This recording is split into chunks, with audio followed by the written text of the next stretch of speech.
आऊंगा। अरविंद केजरीवाल इस वक्त कुछ बोल रहे हैं, पहले सुन लेते हैं। कर रखे हैं इन्होंने।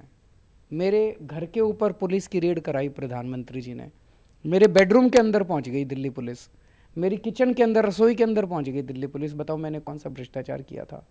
हमारी दिल्ली की एंटी करप्शन ब्रांच को भी, जैसे आज इन्होंने पश्चिम बंगाल के कलकत्ता के पुलिस कमिश्नर को घेरने की कोशिश की। आज से 4 साल पहले प्रधानमंत्री मोदी जी ने दिल्ली की एंटी करप्शन ब्रांच को पैरामिलिट्री फोर्सेस भेज के बिल्डिंग घेर ली उनकी। तो पूरे के पूरे देश के संघीय ढांचे के ऊपर ये प्रहार है। हर राज्य के अंदर लोगों ने चुन के सरकार भेजी है, उस चुनी हुई सरकार का अपना दायरा है।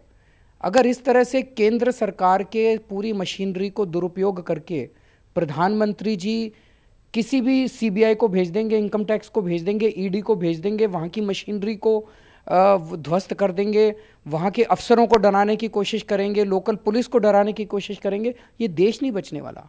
मैंने तो बार बार बोला है कि मोदी और अमित शाह की जोड़ी इस देश के लिए सबसे बड़ा खतरा है।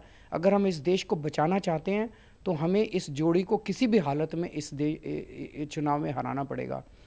ममता जी के सरकार के साथ जो कुछ प्रधानमंत्री मोदी जी ने किया है, हम उसकी घोर निंदा करते हैं।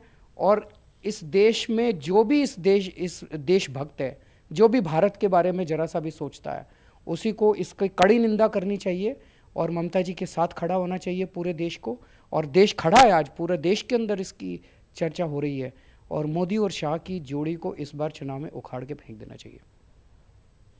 तो अरविंद केजरीवाल बोले थे, बीजेपी पर इन्होंने जमकर हमला बोला। मोदी शाह की जोड़ी को तोड़ने की बात इन्होंने की।